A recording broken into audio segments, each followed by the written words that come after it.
Сәлеметсіздерме? Мен бүгін типтел тамағын жасап көрсететін боламын. Бұл тамақ үлкен кісілерге де, кішкентай балдарға да ұнайды. Өте дәмді тамақ болып шығады. Менімен бірге жасап көріңіздер. Сіздерге ұнайды деген ойдамын.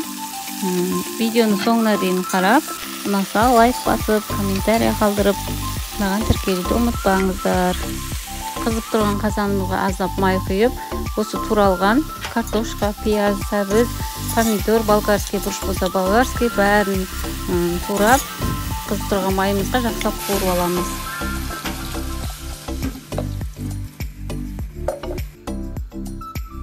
Қазанымыз қайнағанша осылай жарты кесе шамасында күріш алып, оны жуып, қайнаған суымызға салып, 1 минут шамасында қайнатып аламыз.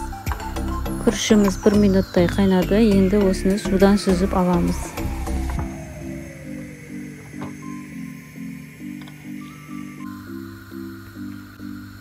Күрішіміз суыған соң паршымызға қосамыз.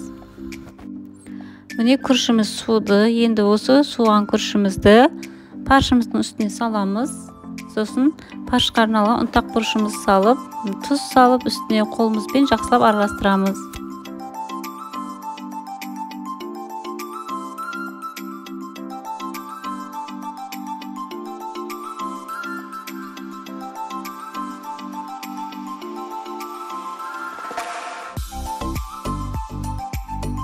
Міне бәрін жақсылап араластырып алдым. Енді осыны қолымызбен домалақтап қысып шығамыз.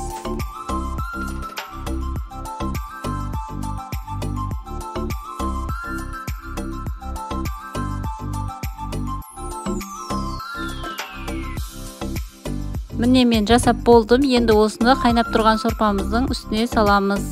10-15 минут қайнатып пісіріп аламыз.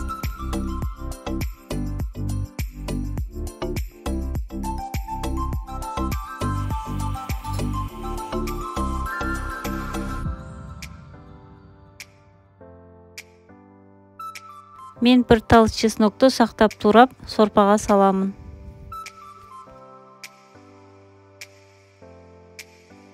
Типтелім салып болған соң, қайнағасын тұзын көреміз, тұзы аз болса, тұз салып жібереміз. Осылай қайнап пісіп шамаласқан кезде, көбіктері шықса, көбіктерін алып тастаймыз.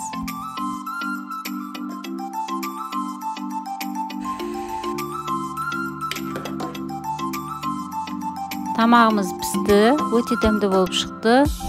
Сіздер де жасап көріңіздер. Видеоны соңына дейін қарағаныңыз үшін рахмет.